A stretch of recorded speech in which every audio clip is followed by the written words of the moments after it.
Prajem všetkým pekný deň.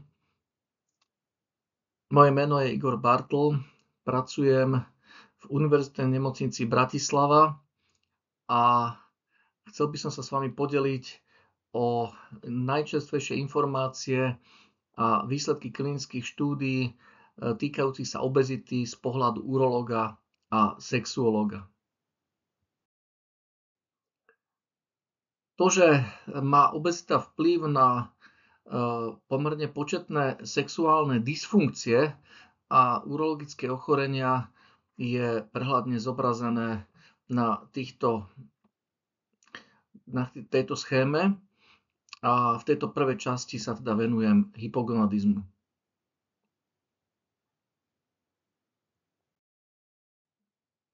Mechanizmus účinku vlastne obezity na tukové tkanivo je popísaný a znázornený na tomto obrázku. Ešte v 80. rokoch minulého storočia sa myslelo, že tukové tkanivo je len pasívna zásobáreň triglyceridov, a teda určité energie. Dnes sa už vie, že je to pomerne významný hormonálny orgán a má aj dopady na imunitný systém.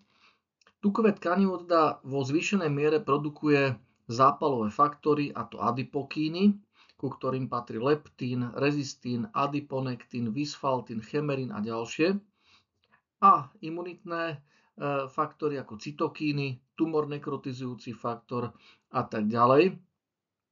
A z tých adipokínov najmä leptín sa podieľa na aromatizácii pohlavných steroidov, čím sa mení rovnováha endokrinného stavu. Tá neuroendokrínna regulácia obidvoch sex hormónov, teda aj testosterónu a estradiolu, v centrálnom nervovom systéme podľa najnovších zistení podlieha genomickej, ale aj najmä tej zrýchlenej non-genomickej regulácii a u mužov s určitým fenotypom aj s množstvom prepojení na alternatívne signálne dráhy, ktoré môžu smerovať ku karcinogenéze. Dokázalo sa pri tom, že pre zdravie mužov aj žien má klinicky oveľa väčší význam pomer androgénov ku estrogénom ako samotná koncentrácia testosterónu alebo estradiolu.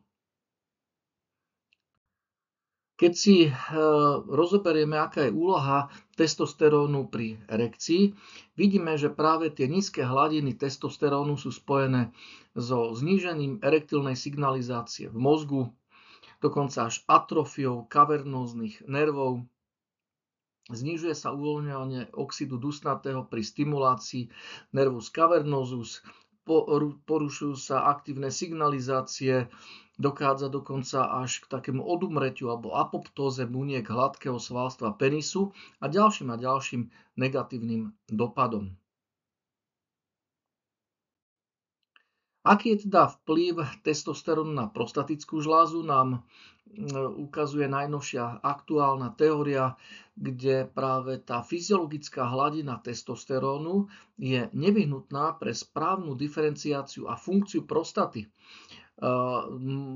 Práve tá nízka hladina testosterónu, ktorá môže byť spôsobená aj eleváciou body mass indexu, má podiel na vzniku toho autoimunného zápalu prostaty, ktorý je jednou z hlavných príčin benignej prostatickej hyperplázie. A práve tá androgénna substitučná liečba a takisto aj potom to, aby tí naši muži nám nepriberali, je výrazným preventabilným faktorom rozvoja tohto ochorenia, pričom je známe, že v štúdii PLES jeden z 3 obéznych pacientov, ktorý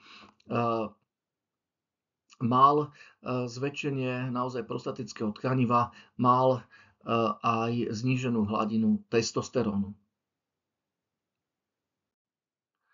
Syndrom nedostatku testosterónu má svoje ďalšie typické symptómy, ako okrem zhoršenia erekcie aj zníženie libida, zvýšenú únavnosť, spavosť, depresiu, poruchy kognitívnych funkcií, to typické vnímanie, učenie sa, pamäť, lúštenie krížoviek, zapamätanie si tých nákupov, ktorým manželky poveria svojich manželov. A to nerobia naschvál, ale môže to byť spôsobené naozaj znížením hladiny testosterónu, ktorý môže byť aj spôsobený zvýšením tukovej hmoty a zároveň to spôsobí aj zníženie svalovej hmoty, pokles sily a vytrvalosti.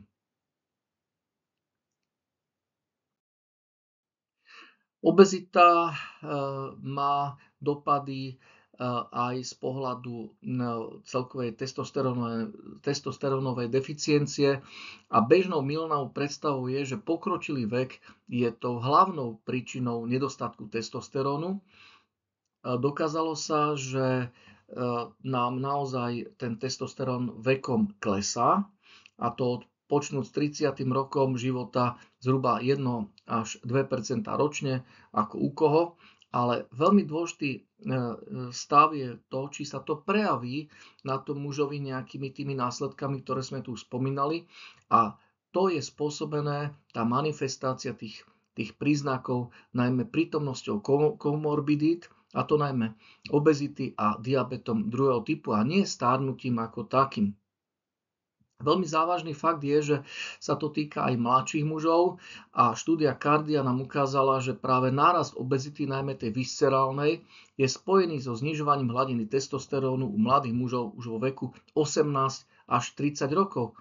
A títo muži majú pomerne vysoké riziko pre cukrovku, obezitu, osteoporózu s typickými tými fragility, fraktúrami, kardiovaskulárne ochorenia, anémiu, už spomínanú erektívnu dysfunkciu, depresiu, ale aj COVID infekcie, a dokonca sú rizikové pacienti dlhodobo liečení opiátmi alebo orálnymi glukokortikoidami.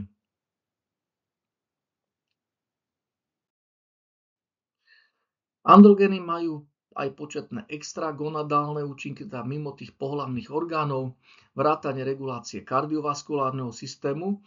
A ten účinok môže byť s odlišnými výsledkami v závislosti od tých genomických alebo non-genomických signálnych dráh, pričom majú aktívny svoj podiel na či už cievnom systéme, tým uvoľňovaním oxidu dusnatého, mobilizáciou kalciových kanálov, vaskulárnou apoptóziou, hypertrofiou, kalcifikáciou a starnutím a tvorbou reaktívnych zlúčení kyslíka.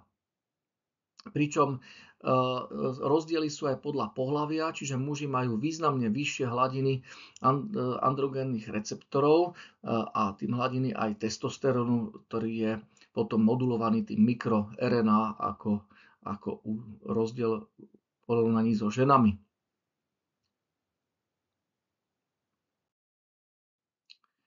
To, že hypogonadizmus má veľmi vážne dôsledky na kardiovaskulárne rizikové faktory nielen tých starších, ale aj mladších mužov, dokázali početné štúdie a z nich rezultuje jednoznačné doporučenie vyšetriť hypogonadizmus u všetkých mužov s obezitou alebo diabetom druhého typu, a nielen tých, ktorí majú nejaké sexuálne dysfunkcie alebo sexuologické príznaky.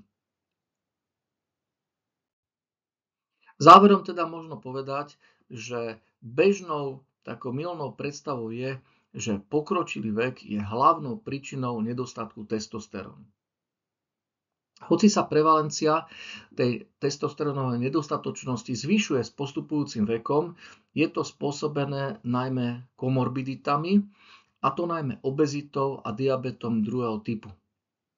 Muži, ktorí majú testosterónovú nedostatočnosť, majú zároveň vysoké riziko pre ochorenia ako je cukrovka, obezita, osteoporóza, fragility fraktúry, kardiovaskulárne ochorenia, anémia, erektívna dysfunkcia, depresia, ale sú náchylnejšie aj na COVID infekcie, a problematickí sú aj pacienti s dlhodobou liečbou opiátmi alebo orálnymi glukokortikoidami.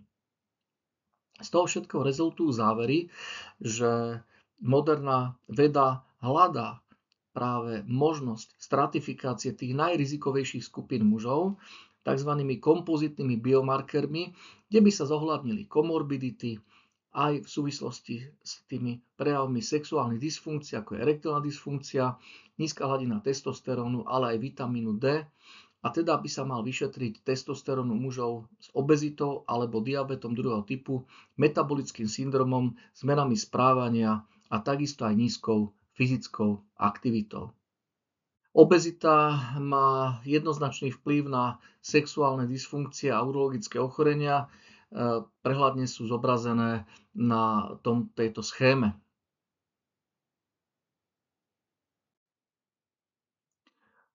Erektálna dysfunkcia je jednou z veľmi závažných dysfunkcií, ktoré postihujú mužov, pričom si treba uvedomiť, že všetky formy sexuálnych dysfunkcií významne negatívne ovplyvňujú kvalitu života postihnutých osôb.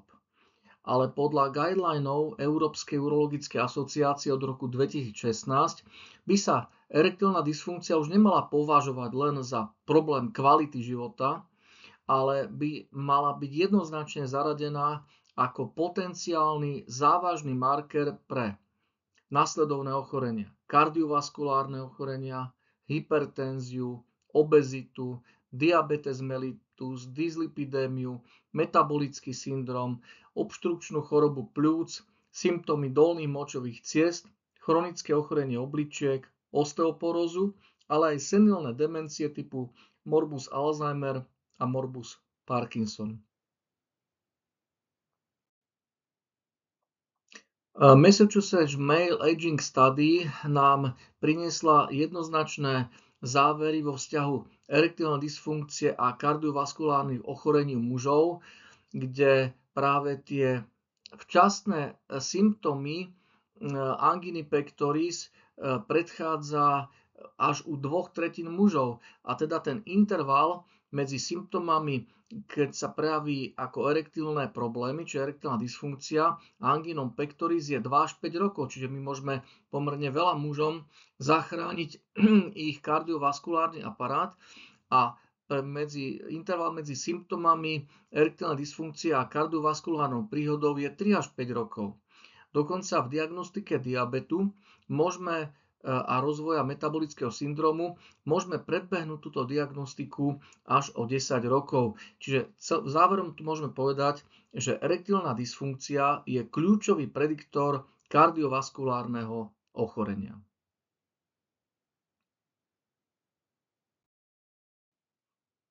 Z pohľadu obezity a erektálnych porúch je známe, že obezita nám naštartuje alebo aktivuje zápalové kaskády, ktoré potom vedú ku zníženiu tvorby a dostupnosti oxidu dusnatého, ktorý je práve potrebný pre erektívnu funkciu.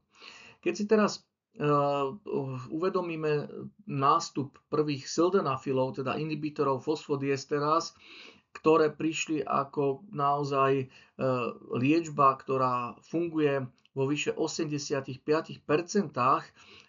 na pevnej erekcii u mužov, tak vidíme, že v tých začiatkoch pred tými 25 rokmi sa klinickými štúdiami naozaj dokázali veľmi kvalitné a pomerne vysoko účinné účinky týchto liekov. Neskôr, keď prišli tadalafily a ďalšie skupiny generík, tak sa dokázalo, že inhibitory fosfodiesterás zlepšujú dokonca mykčný diskomfort a znižujú pozmykčné reziduum. Takisto sa liečba malými dávkami inhibitorov fosfodiesterás začala využívať ako tzv. Penilná rehabilitácia medikamentózna po závažných operáciách malej panve, nielen urologických, ale aj chirurgických a ďalších. Celkovo možno povedať, že tá kaskáda oxid dusnatý, cyklický guanozín monofosfát a cyklický adenozín monofosfát nám zvyšuje perfúziu mozgu a na centrálnej úrovni potom podieľa sa na tzv. Kognitívnom fitness, čiže zlepšuje tie kognitívne funkcie mozgu a dokonca tými najnovšími štúdiami sa dokázalo, že dlhodobé užívanie inhibitorov fosfodiesterás nám môžu vyslovene na tkanive centrálneho nervového systému urobiť neuroregeneráciu tohto tkaniva, pretože vekom, komorbiditami dochádza k znižovaniu objemu sivej aj bielej hmoty centrálneho systému a práve tá zdravá sexualita, ktorej bráni aj obezita tými všetkými svojimi faktormi, môže s pomocou inhibitorov fosfodiesterás byť preventabilným faktorom tých závažných senilných demencií, ako je morbus Alzheimer a morbus Parkinson.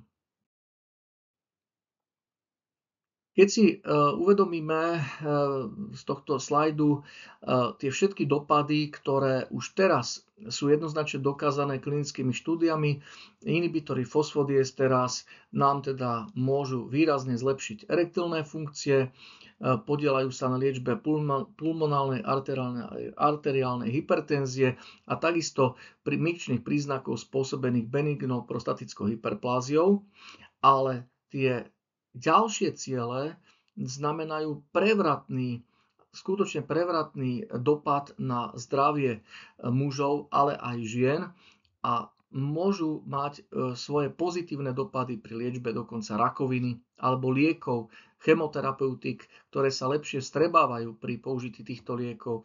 Zároveň vplývajú na ochorenia týkajúce sa centrálneho nervového systému, už spomínaný morbus Alzheimer, kognitívne deficity, ale aj stavy po mozgových príhodách a podobne. Takisto majú dopady na kardiovaskulárne ochorenia, na ochorenia obličiek, na ochorenia mužského urogenitálneho systému, cystickú fibrózu, COVID-19, diabetes, ochorenia samotných ciev a ďalšie. A tieto všetky vlastne stavy súvisia významne s obezitou, pretože pri obezite nám výrazne sa zhoršuje tá celá aktivácia tejto kaskády oxidu dusnatého, cyklického guanozín monofosfátu a adenozín monofosfátu. Záverom teda možno povedať, že podľa guidelinov Európskej urologickej asociácie od roku 2016 by sa erektilná dysfunkcia už nemala považovať len za problém kvality života, ale je to zároveň varovný marker kardiovaskulárnych ochorení, diabetu, hypertenzie, hyperlipoproteinémie, obezity, metabolického syndromu, osteoporózy, senilných demencií typu morbus Alzheimer a morbus Parkinson. A práve ten najnovší výskum nám prináša pozitívne efekty tých inhibitorov fosfodiesterás, tzv. Tie neerektilné benefity na kardiovaskulárny systém, neurologické ochorenia, imunitu, onkologické ochorenia a ďalšie. A z tohto jednoznačne vyplýva nutnosť hľadať stratifikáciu pre skupiny pacientov, ktoré sú najviac ohrozené týmito ochoreniami a teda aj výskumom nových kompozitných biomarkerov, kde by sa zohľadnili práve komorbidity v súvislosti s erektilnou dysfunkciou, nízkou hladinou testosterónu, vitamínu D, a teda by sa mal vyšetriť testosterón u mužov s obezitou alebo aj diabetom druhého typu, ale ktorí ešte nemajú žiadne príznaky sexuologických dysfunkcií. To, že obezita má jednoznačne vplyv na sexuálne dysfunkcie a urologické ochorenia, bolo dokázané početnými klinickými štúdiami. Ja sa budem v tejto prezentácii venovať benignej prostatickej hyperplázii, rakovine prostaty a inkontinencie moča z pohľadu ich súvislostí s obezitou.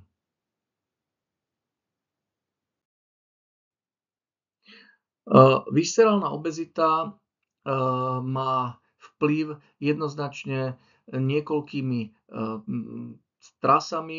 Jednak zvýši intraabdominálny tlak, čím sa následne zvýši tlak v močovom mechúri a tzv. Intravezikálny tlak, čo ďalej vedie k zhoršeniu symptómov tých lower urinary tract symptómov, a ktoré vedú potom k benignej prostatickej hyperplázii. Narastajúci objem tukového tkaniva zvýši aktivitu aromatázy, ktorá potom premenou androgénov na estrogény, čiže testosterón na estradiol a androstendion na estrón. Ďalej tá zvýšená akumulácia estradiolu môže spätnoväzobne viesť k zníženiu sekrécie gonadotropínov s následným znížením sekrécie testosterónu a rozvojom progresie hypogonadálneho stavu, ktorý je hormonálnou príčinou progresie rozvoja benignej prostatickej hyperplázie. A viscerálna obezita tiež podporuje mikrovaskulárne ochorenie a zápal, čo prispieva k ischémii, čiže nedokrveniu, oxidačnému stresu a zmenám intraprostatického prostredia ako ďalšie príčiny rozvoja benignej prostatickej hyperplázie. No a napokon zmeny v regulácii programovanej bunkovej smrti, čiže tej apoptóze, môžu viesť až k hyperplastickej, až prekanceróznej transformácii tkaniva prostaty. Čiže vidíme, že naozaj tá obezita je veľmi vážnym faktorom pre rozvoj takéhoto ochorenia, ktorý trápi naozaj veľký podiel mužov s mikčným diskomfortom. Z pohľadu obezity a rakoviny prostaty treba povedať, že obezita pri lokalizovanom ochorení nemá žiadny alebo mierne, dokonca má ochranný účinok, ale je tam významná asociácia obezity so zvýšeným výskytom práve toho pokročilého karcinómu prostaty a predpokladá sa, že za to môžu 3 mechanizmy, ktoré sú tu aj zobrazené na prehľadných schémach, ktorými sa dajú vysvetliť vlastne súvislosti medzi obezitou a agresívnym karcinómom prostaty. Je to najmä os inzulín, inzulínový rastový faktor. Je to potom aj zmenené hladiny pohlavných hormónov a ďalej je to adipokinová signalizácia. Os inzulín, vlastne ten inzulínový rastový faktor sa vo veľkej miere podieľa na tumorigenéze vyvolanej obezitou a ukázalo sa, že práve dietou indukovaná hyperinzulinémia má svoj významný podiel na rôznych vlastne modeloch xenoštepu toho karcinómu prostaty. A je ďalej známe, že teda muži, ktorí podstupujú vlastne depleciu androgénov, lebo to je jeden zo spôsobov liečby rakoviny prostaty, je vlastne prudké zníženie hladiny testosterónu, tzv. Maximálna androgénna blokáda, tak majú výraznejší nárast viscerálneho tuku v porovnaní so ostatnými teda mužmi. Takže aj tá samotná liečba potom robí takéto hormonálne výkyvy. Z pohľadu kontinencie moča u mužov vidíme, že zvýšený body mass index spôsobuje nárast toho vnútrobrušného tlaku aj toho tlaku v tom močovom mechúri, čo dôsledkom je potom zmena mobility močovej rúry, čím vznikajú predpoklady pre vznik teda tej stresovej močovej inkontinencie. Ale niektoré štúdie ukázali, že centrálna obezita má vplyv na vznik nielen stresovej, ale aj tej urgentnej formy, a to v dôsledku zhoršenia nestability svaloviny detrúzora. Viaceré klinické štúdie na rozdiel od žien však nepreukázali zvýšené BMI ako rizikový faktor pre vznik práve tej urgentnej a stresovej inkontinencie u starších mužov. Málo sa však vie o vzťahu medzi obezitou a inkontinenciou moča u pacientov po radikálnej prostatektómii. Tieto veľké klinické štúdie však zaznamenali, že muži, ktorí neboli obézni a naopak boli fyzicky aktívni, mali o 26% menšiu pravdepodobnosť byť inkontinentní po týchto radikálnych operačných výkonoch pre karcinóm prostaty.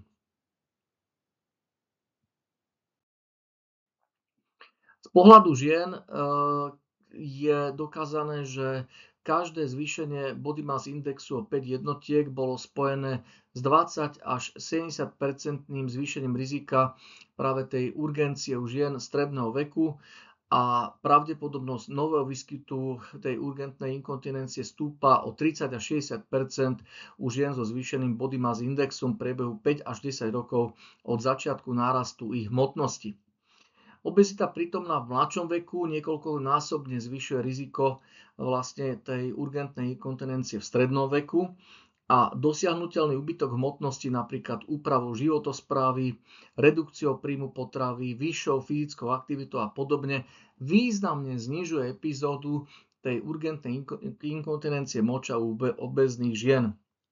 Klinické štúdie priniesli zistenia, že pokles hmotnosti o 5 až 10 má rovnaké výsledky ako iné nechirurgické liečebné postupy pri urgentnej inkontinencii moča a preto by úprava tých lifestyleových opatrení pri obezite mala byť považovaná za stratégiu prvej línie liečby. Záverom teda možno povedať, že v prípade obezity týkajúcich sa benignej prostatickej hyperplázie ide teda o 3 také mechanizmy. Jednak sú to tie mechanizmy lokálne, čiže to je intraabdominálny tlak, zvýši tlak na ten močový mechúr a to vedie ku zhoršeniu symptómov. Pôsobia tam samozrejme hormonálne vplyvy, čiže premena androgénov na estrogény ako hormonálna príčina a potom je to mikrovaskulárne ochorenie a zápal, ktoré vedie ku ischémii a oxidačnému stresu tkaniva. Tá obezita v súvislosti s karcinóm prostaty pôsobí cez os inzulín, inzulínový rastový faktor, zmenené hladiny takisto pohlavných hormónov a adipokínová signalizácia. To sa všetko týka toho stredne až pokročilého karcinómu prostaty. No a z pohľadu inkontinencie moča takisto tu pôsobí náraz vnútrobrušného tlaku a tým aj intravezikálneho tlaku a nastáva aj zmena mobility močovej rúry, pričom je dokázané, že pokles hmotnosti o 5 až 10 má rovnaké výsledky ako iné nechirurgické liečebné postupy pri inkontinencii moča. A teda treba si uvedomiť a našich pacientov motivovať, že úprava lifestylu pri obezite by mala byť považovaná za stratégiu prvej línie liečby pri inkontinencii moča. Obezita má jednoznačne významný vplyv na sexuálne dysfunkcie a urologické ochorenia. Vidíme, že na tejto prehľadnej schéme sú vymenované tie najdôležitejšie z nich. A k nim patrí aj rozhodne infertilita.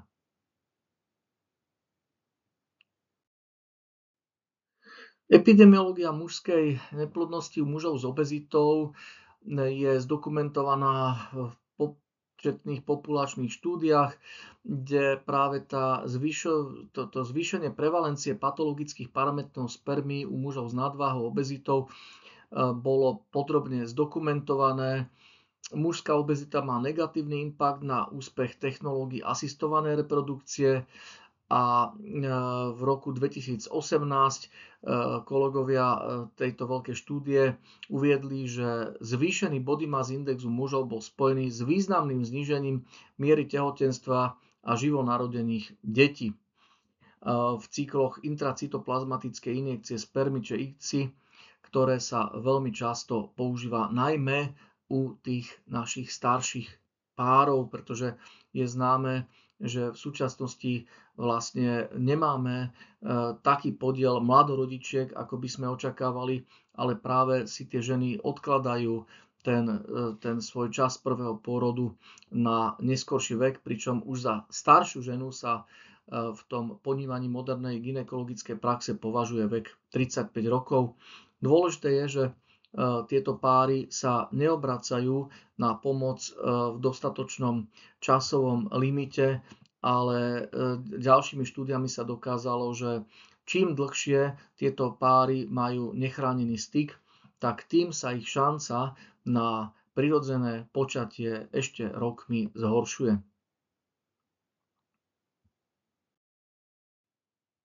Obezita a infertilita muža je spôsobená zvýšením množstva bielých adipocitov.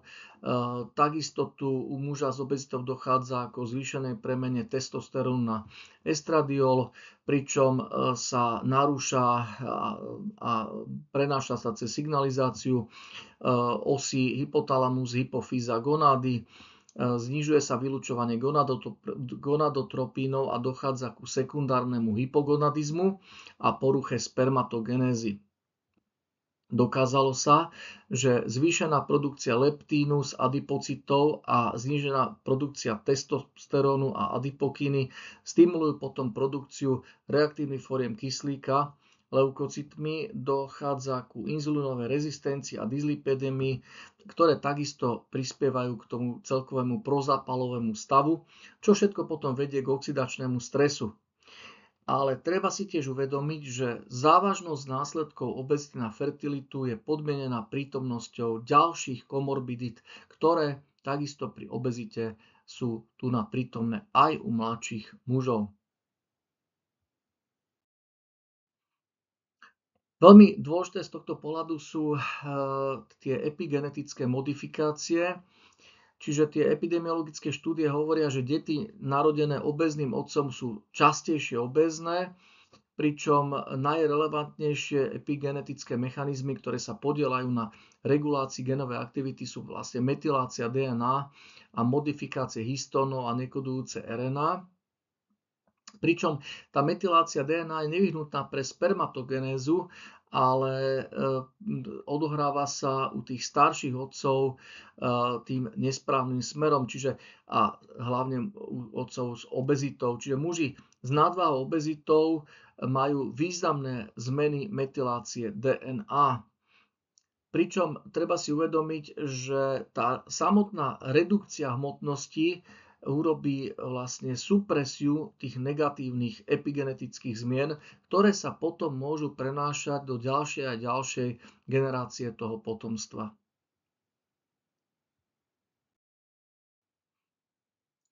Čo je ešte z pohľadu infertility a mužského zdravia veľmi dôležité, je usmernenie Európskej urologickej asociácie z roku 2020, kde panel expertov vyslovene vyzýva lekárov, ktorí sa zaoberajú jednak reprodukčnými procesmi, ale jednak aj preventívnymi vyšetreniami mužov ako takých, aby zvážili potenciálne súvislosti najmä u mladej populácie mužov s diagnostikovanou varikokelou, to sú tie krčové vlastne žily v miešku, najčastejšie vľavo, v súvislosti s predpokladaným vyšším výskytom kardiovaskulárnych ochorením, vyšším rizikom cukrovky a hyperlipidémie.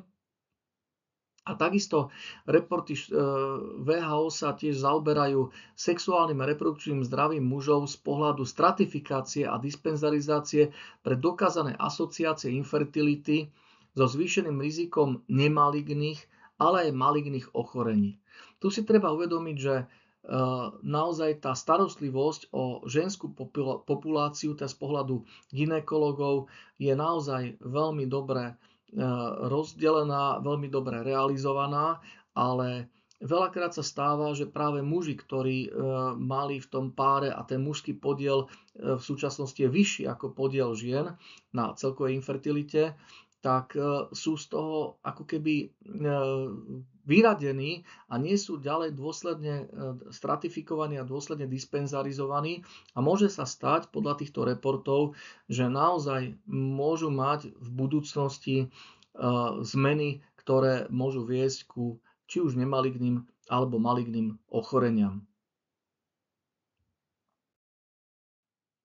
Z tohto všetko vyplýva, že obezita naozaj nielenže zvyšuje teplotu v miešku a tým prispieva k znefunkčeniu spermy, znefunkčeniu vývoja a dozrievania, ale prostredníctvom adipokínov, prostredníctvom aromatózovej aktivity, prostredníctvom inzulínovej rezistencie, inflamatórnych cytokínov a napokon aj epigenetických modifikácií nám výrazne mení fertilitu muža a spôsobuje mužskú infertilitu, ktorá je čoraz ďalej významným problémom.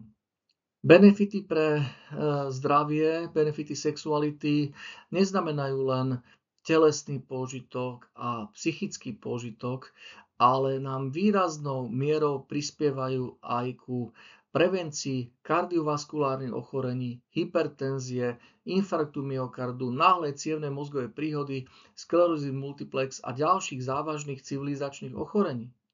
Ale robia aj prevenciu a liečbu inkontinencie moča, zlepšujú trávenie a metabolizmus, zvyšujú imunitu, dochádza dokonca k ústupu depresí, eliminácii nespavosti, ale aj úľave od bolesti, zlepšeniu medziľudských vzťahov a čo nám nakoniec z tohto všetkého rezultuje, je eliminácia stresu a ten pocit toho celkového dobra a v záverečnej fáze nám výraznou mierou prispievajú k prolongácii dĺžky a kvality života. A to nielen v tom mladom veku, ale prakticky v akomkoľvek veku a dokonca ešte aj s telesným handicapom.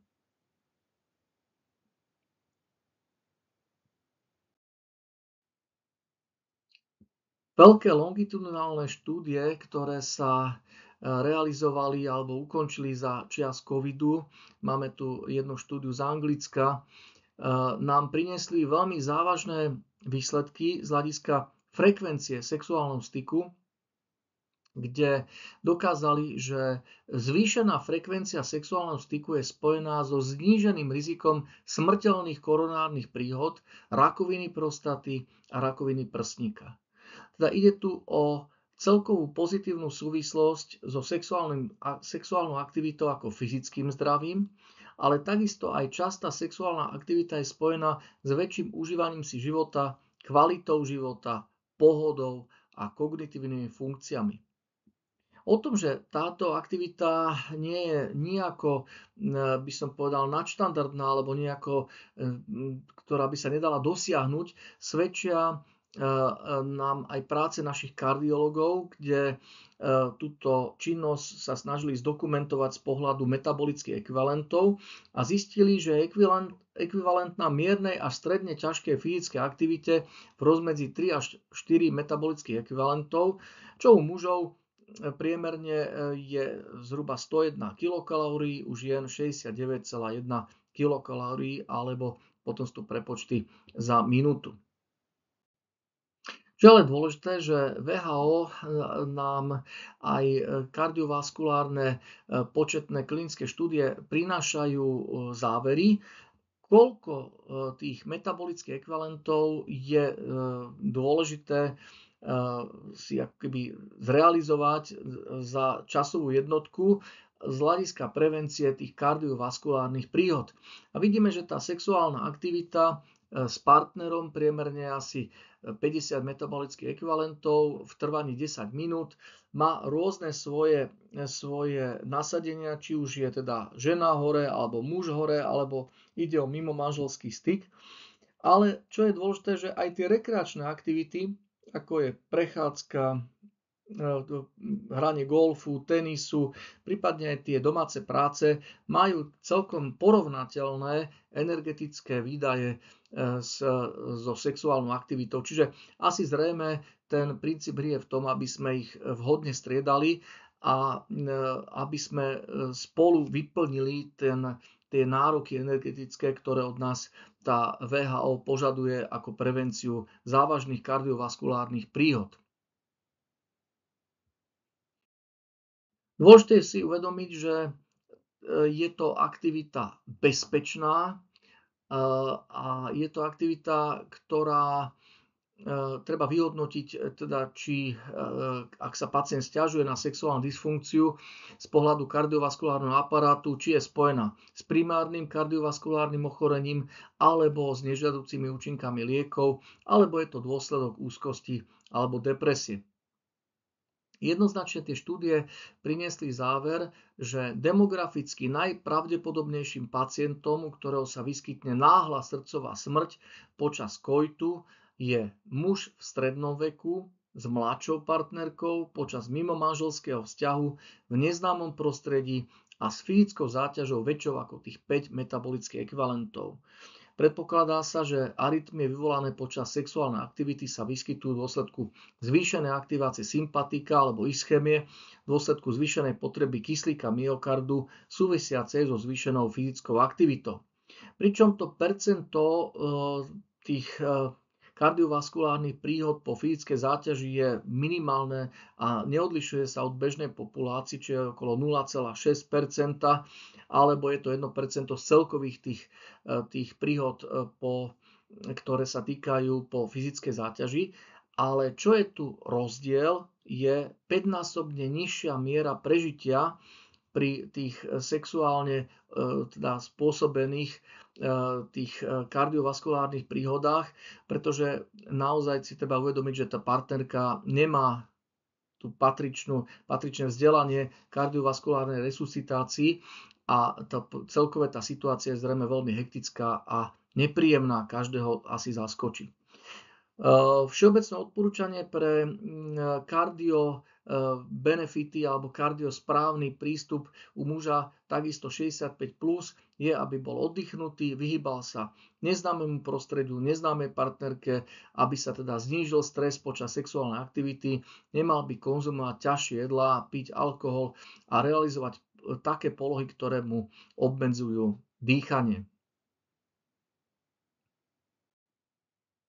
Veľmi zaujímavým parametrom, ktorý sa v praxi dá veľmi dobre motivačne ďalej interpretovať, je vzťah testosterónu a spánku. Optimálna dĺžka spánku u ľudí nad 18 rokov je 7 až 9 hodín, pričom je dokázané, že tá hyposomnia, čiže nízky počet hodín spánku pod 5 hodín znižuje nám testosterón o 15% a dokonca tie napoleonské časy spánku pod 4 hodiny znižujú až o 50%, ale čo je zaujímavé, aj tí sedmospáči, čo spia viac ako 9 hodín, môžu mať takisto pri dlhodobom takomto spánku príznaky hypogonadizmu. Treba si uvedomiť, že takéto výkyvy, teda pod 6 a nad 9 hodín, nám môžu u mužov robiť výrazné zmeny kvality spermiogramu a takisto sa znižuje objem testis. Takže má to priamo dopady na mužské zdravie. Takisto medikamentózna liečba nám môže znížiť hladinu testosterónu, čiže nielen obezita, ale aj komedikácie, to znamená antipsychotika, progesteróny, statíny, vysoké dávky najmä, steroidy, diuretika, antiulcerózne prípravky, antiarytmika, antikonvulzíva, antimikotika, chemoterapeutika, estrogény a GnRH agonisti a antagonisti a takisto aj opiaty nám môžu výraznou mierou meniť hladiny testosterónu a tým pádom nám môžu tiež meniť parametre pre kvalitné mužské zdravie. Záverom teda treba spomenúť, že lifestyleové opatrenia sú prvou líniou vlastne zmien, ktorými môžeme ovplyvniť vplyv obezity na mužské aj ženské, ale nielen sexuálne, ale celkové zdravie. Ja vám tým ďakujem za pozornosť.